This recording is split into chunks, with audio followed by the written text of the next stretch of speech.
ഒരുപാട് പേര് പറയുന്നൊരു കാര്യമാണ് ഇംഗ്ലീഷ് സംസാരിക്കാൻ പേടിയാണെന്ന്. So these are the 3 reasons why Malayalis fear to speak English.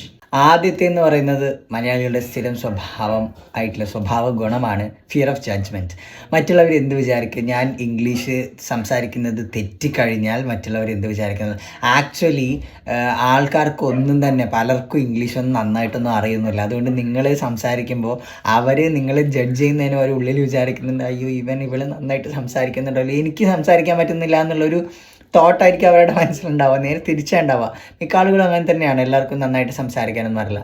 രണ്ടാമത്തെ തിങ് എന്ന് പറയുന്നത്, നമ്മൾ കൂടുതൽ ആക്സെൻറ്റിലായിരിക്കും ചിലപ്പോൾ കോൺസെൻട്രേറ്റ് ചെയ്യുന്നത്. അതായത് നേറ്റീവ് സ്പീക്കേഴ്സ് സംസാരിക്കുന്നത് പോലെ ഭയങ്കര പോളിഷ്ഡ് ആയിട്ടുള്ളൊരു ഇംഗ്ലീഷ് സംസാരിക്കണം എന്നായിരിക്കും പലർക്കും ആഗ്രഹം. അതിൻ്റെ ആവശ്യമില്ല. കമ്മ്യൂണിക്കേഷൻ ഒരു ലാംഗ്വേജാണ് ഇംഗ്ലീഷ് എന്ന് പറയുന്നത്. അത് നമ്മൾ സംസാരിക്കുമ്പോൾ ഓപ്പോസിറ്റ് ആൾക്ക് മനസ്സിലാവുന്നുണ്ടെന്നുണ്ടെങ്കിൽ നമ്മൾ ആക്സെൻറ്റിലൊന്നും കോൺസെൻട്രേറ്റ് ചെയ്യേണ്ട കാര്യമൊന്നുമില്ല.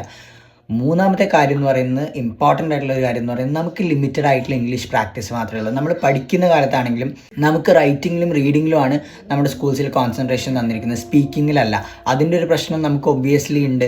നോർത്ത് ഇന്ത്യയിലൊക്കെ ആണെങ്കിൽ അവർ വീട്ടിൽ സംസാരിക്കുന്നത് കൂടുതലായിട്ട് ഇംഗ്ലീഷാണ്. അപ്പോൾ ഇംഗ്ലീഷ് ഇമ്പ്രൂവ് ചെയ്യണമെന്നുണ്ടെങ്കിൽ കുറച്ചുകൂടെ നന്നായിട്ട് പ്രാക്ടീസ് കൂടെ ചെയ്ത് കഴിഞ്ഞാൽ നിങ്ങൾക്ക് നന്നായിട്ട് ഇംഗ്ലീഷ് സംസാരിക്കാൻ പറ്റും. സോ ഇത് ഇംഗ്ലീഷ് സംസാരിക്കാൻ ബുദ്ധിമുട്ടുണ്ടെന്ന് തോന്നുന്നു നിങ്ങളുടെ ഫ്രണ്ട്സിന് ഷെയർ ചെയ്ത് കൊടുക്കും. അപ്പം ഇതേപോലെയുള്ള വീഡിയോസിന് വേണ്ടി don't forget to follow Vigil with Babu.